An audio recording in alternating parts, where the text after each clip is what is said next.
Buttermilk. This is a must-have in my kitchen. And not only for baking, I use it for marinades, dipping sauces, salad dressings, and it's the secret ingredient in my perfectly tender, juicy meatballs. Today we are making my kids' favorite, homemade Italian meatballs with pasta. I'm Chef Heidi Fink, and that's what we're cooking on the coast.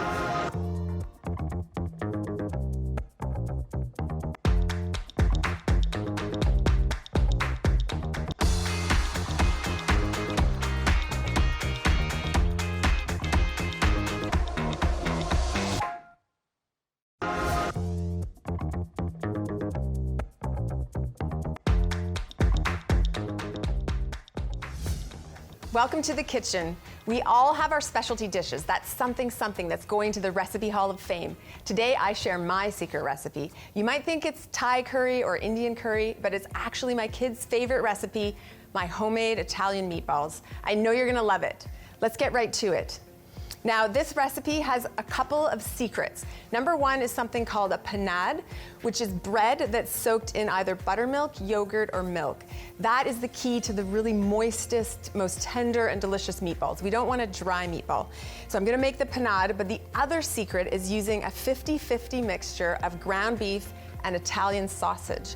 The Italian sausage has a higher fat content and tons of seasoning, so it really makes these meatballs pop without you having to put a ton of extra effort in. A lot of times with meatballs, you've got to saute onions, make garlic, and add it to the meatball mixture. This time, you don't need to do that. But let's start with the panade. So we have some soft white bread here that I've removed the crust from. You're gonna break it into small pieces, and then we're gonna add buttermilk to that. Now, you don't need to use buttermilk. Buttermilk is one of my favorite kitchen ingredients. You can use it in pancakes, baked goods, you can marinate chicken in it, you can do all kinds of things with it. And I like to give people ways to use buttermilk. What if you buy it for a recipe and then you don't know what to do with it? So you can now make meatballs. So for this, I have 3 slices of soft white bread, and I'm gonna add about 3/4 of a cup of buttermilk. And like I said, you could just use regular milk, or you could use a mixture of milk and plain yogurt. We're gonna pour that over the bread. And then we're gonna add some salt and pepper to that. So usually about a teaspoon of salt, give or take, and some freshly ground pepper, probably half a teaspoon. You can leave the pepper out, or if you want it to be spicy, like if you want a spicy Italian meatballs, you can use some chili powder or cayenne pepper, or you can use hot Italian sausage in your mixture. So for this, what you're supposed to do is let this bread soak in the buttermilk until it really absorbs the buttermilk. You can mash it up until it becomes kind of like a paste, but it does take a few minutes for this to really soak up and get the right texture. You don't want to rush it. You don't want big lumps of dry bread. So I have actually made one earlier. So this is a panade. This is the texture you want. It kind of does look a bit like baby food. Then we are going to put in our ground beef and our Italian sausage. So I have a pound of ground beef and a pound of Italian sausage, which is about 4 or 5 sausages. If you can find just Italian sausage meat, just buy a pound of it. If you can't, then you're gonna have to open up these sausages. So I just wanna give you a little tip on how to do that. So instead of just trying to cut the end and squeeze it out, you're gonna cut the whole side like that. And then you can actually just open it up and the whole sausage just comes right out. Let me just wash my hands really quickly. One of the things I like to do when I'm mixing meatballs is to wear latex gloves. So I'm just gonna make sure my hands are very, very dry, and then I'm going to put some latex gloves on. I keep a box of them in my kitchen. I just buy them at the drugstore, and it's really handy if you're gonna be handling meat a lot, or if you are going to be like cutting chilies and that kind of thing. There we go. Good enough. Okay, so then you're gonna get your hands right in there. It's very important that you mix this evenly. We're all told that we shouldn't overhandle meat, that it's gonna make it tough, and that's definitely true, but when you have a panade in there, it really helps hold the moisture and tenderness. So what you wanna do is you wanna make sure that it's so evenly mixed that you have evenly dispersed the Italian sausage with the ground beef and with the panade. Now what we're gonna do is we're gonna roll these meatballs. So you can either portion them all out ahead of time, or you can roll them as you go. So here, I'll show you. So you're just gonna roll them like this. Like, look at those super nice bouncy meatballs. I just love the texture of this on my hands.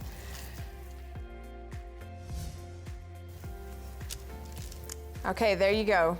That's all I could fit on this tray, but you can always have 2 trays. And you can adjust the size of the meatballs, so you can make them a little smaller, maybe as an appetizer, or you can make them a little bigger. You know, I'm a big fan of a big meatball, so here we are.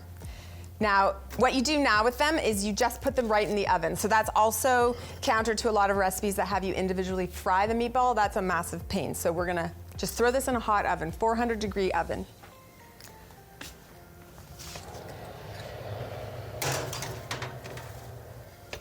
Those will be perfect in about 25 minutes. We'll be back later in the show to pull together our homemade Italian meatballs with quick tomato sauce, but first, we're on the road. See you after the break.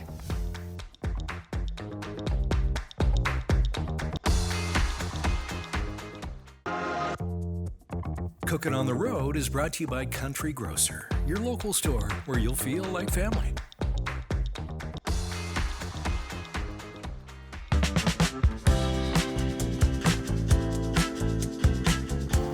I'm here in Saanich on beautiful Vancouver Island at C&C Growers, and it looks like they grow all kinds of amazing stuff. So I'm gonna try and find the owner to see if he can tell us more about this operation, because it looks so cool. Somebody pointed me in your direction. Are you Kristan? Oh, hello, I am. You must be Heidi. Yes, I am. How you doing? I'm good. Great. Welcome to C&C Growers. Thanks for having me. This is fantastic. I'm so excited to learn more. We are a wholesale grower of annuals and perennials and vegetable starts and herbs and lettuce starts, and give me something that we can eat, and people go just berserk over it. Yeah. So this is just a small selection of the product that we have to plant this week. And then these guys here, this is Swiss chard. And there's 432 individual little plants in here. So tiny. And that's how we get them. So just these tiny, tiny little seedling plants. They're so cute. We used to plant by hand, but we don't do that anymore. We have a big machine that will help us do that, because planting all of these here turns into something the size of that area over there. So to do it all by hand, we just can't do anymore. So we have a machine that does that for us, and I'll show you how that happens. Okay, I'm excited to see this machine. Let's go and have a look. Okay. Is that all basil? This is all basil, yeah, of course.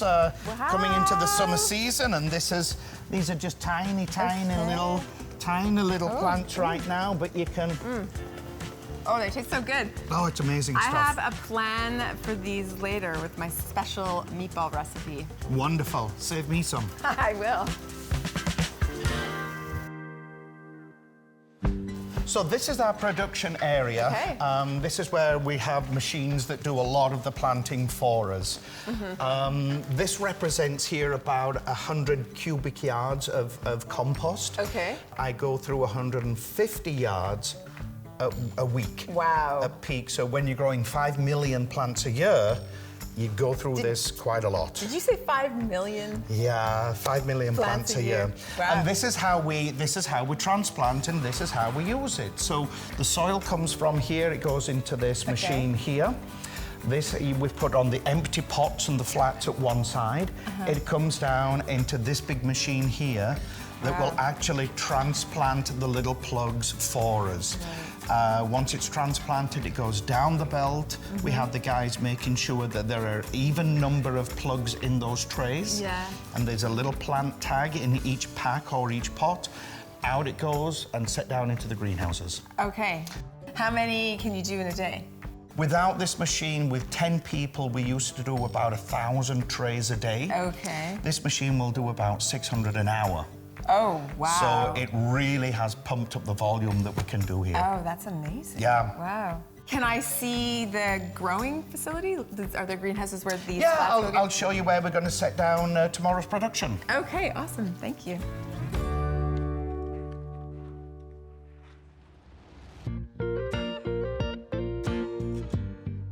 So this is what happens to those little plants once it's been planted off of the machine there in the production area. This house here is pretty much all lettuce and arugula and spinach. And what we do is we plant a little bit every week. Right. So like this flat here, this was planted just about 5 or 6 days ago. Okay, so these are too tiny. These are too tiny, so those will sell in about 2 weeks. Okay. We're selling out of this crop here right now. Okay. And then there's another crop at the front of the house that we'll sell for next week. Okay. So little bit and often.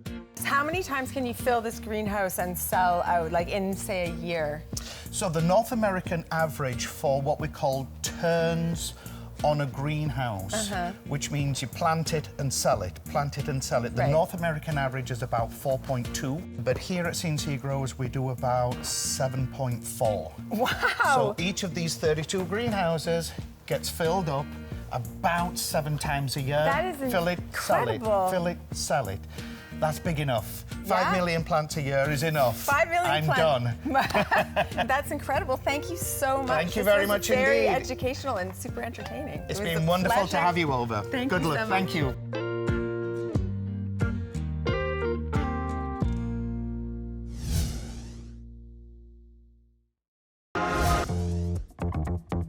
Welcome back to the kitchen. We're pulling together our homemade Italian meatballs with a quick tomato sauce. I have the meatballs in the oven, they're almost ready. I have some pasta cooking. I just want to throw the tomato sauce together really quickly, but I want to talk about the type of tomatoes I'm going to use.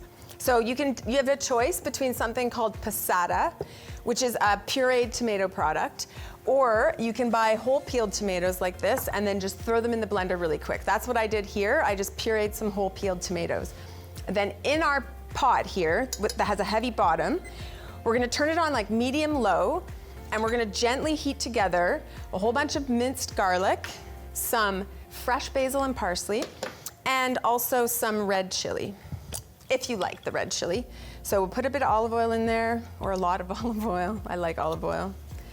And then we are gonna put in our garlic. So don't worry that it's not hot. You actually wanna heat this together so that the garlic doesn't burn. I'm just putting a little sprinkle of chili in there. I just like the little bit of heat and flavor it brings. And then only half of these herbs. So this is a mixture of chopped fresh basil and chopped fresh parsley. And we're gonna heat that together. Then we're gonna dump our tomatoes in and just simmer it for a couple of minutes. I'm just turning it up so we get some action. So you really wanna be able to smell the fragrance of the garlic and herbs coming out, but you don't want any of that like acrid burned garlic smell. So this is really one of the quickest, freshest tomato sauces that you'll ever make. And while this is just coming up to temperature, I'm gonna check on my meatballs. I need my oven mitt things. Oh, these are beautiful. They smell amazing. They got a nice golden brown crust on them. Look at that. And we're gonna save all of this juice to put in the sauce as well, which will add to the flavor. So right now, this smells so good. Okay, so you only need to simmer this or saute this for about 30 seconds to a minute, just until you have that amazing fragrance of garlic and basil right up there. Then we're gonna throw this pureed tomato in there. Okay, then you want to put a little bit of salt. You don't need to put any pepper in there because there's already pepper in the meatballs and there's already a little chili. Let's get a little pinch of salt. You don't need too much because the meatballs are salty. And you can always adjust the salt later. So we're going to bring that up to a simmer. And then ideally you would let this simmer for a couple of minutes just to blend the flavors. And then you throw the meatballs in with all the meatball juice. So I'm just gonna let that simmer for a second. I'm just gonna check on our pasta. The pasta is coming along very nicely. One of the easiest ways to tell if pasta is done is just to eat one, which is good, more snacks for the cook. It's perfect. So, one of the things you wanna do is save some of the pasta water. So I always dip some out. So maybe just even like half a cup or a cup of pasta water. This is one of the secrets of making sure your pasta sauce actually clings to the noodles afterwards. So this is simmering. Okay, that can simmer by itself for a second. Hang on. Okay, I'm gonna put my meatballs right in there. So I use the parchment.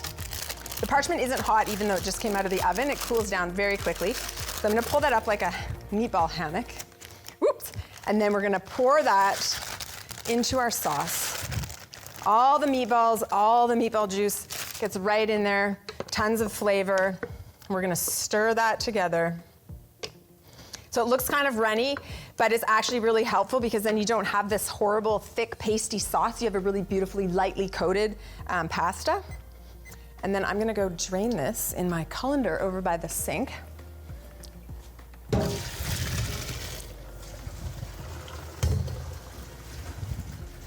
I'm just gonna set that aside for just a minute or two while I just make sure that these have come up to temperature. So what you can do at home is you can actually simmer this for anywhere from 5 to 20 minutes to really build the flavors together and then add it to the pasta. Or you can just add the pasta to it right away. The other thing is you can make these ahead of time. You can make the meatballs ahead of time and freeze them while they're raw, or you can make them and cook them in the sauce and freeze them that way, and then you have a really quick meal ready to go. So I'm just gonna put the pasta in there now.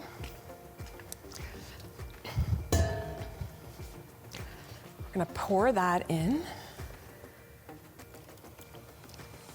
I always like to mix my pasta directly with the sauce because I find that it builds more flavor. The noodles actually absorb the sauce and absorb the flavors. If you serve them separately, then the noodles kind of get dry and pasty, and they just don't, they're not pleasant to eat, and it's really hard to mix the sauce with it after the fact. So now we have this pasta in here. So this sauce was kind of runny because I didn't give it, the 20-minute simmering time that I might have. But if it was kind of thick, this is when you add a little bit of the pasta water because there's suspended starch particles in here that help the sauce thicken slightly and cling to the noodles slightly. So this is a great tip if you have like a drier sauce, like a pesto. All right. Now, let's imagine that this has been simmering for 20 minutes. I'm gonna move this out of the way and I'm gonna plate our delicious pasta dish.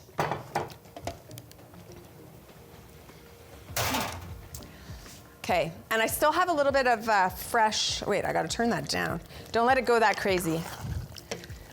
I still have a little bit of this fresh basil and parsley that I'm gonna sprinkle on here just to give it a little hit of like fresh herbs. So I really like that with the double herbs. You have some herbs that you cook at the beginning and some that you put on at the end. It really helps ramp up the flavor. You get the double hit, fresh and cooked. Okay, I think I'm gonna put a bit more because I just love basil. Okay, let's serve that. So we'll just do one for right now. Move that out of the way. And it would really help if I had remembered my serving spoon. I'll just use this spoon. Okay, so we're gonna pull up. It depends on how many meatballs people want. There we go. Just pull. Probably 3 to 4 is good for every single person by spoon. There we go. That looks great. And then I always like to put a little bit of freshly grated Parmesan cheese on there. And then if you want to get super fancy, you can put, like a basil sprig on top. There you have it.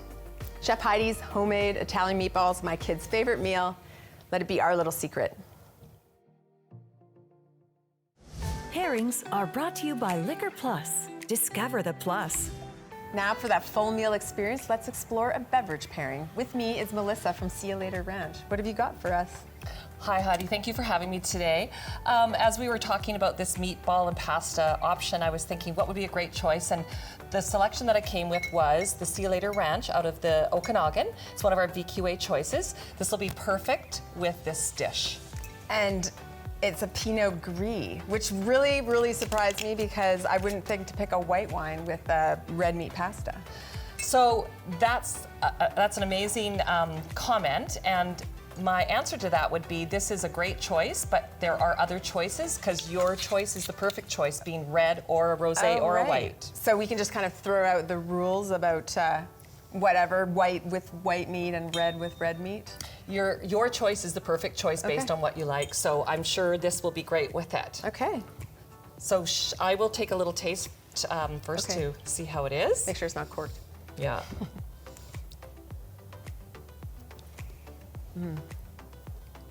I think it's going to be perfect. I would like you to try some of those I'm going to try meatballs. that. Thank you.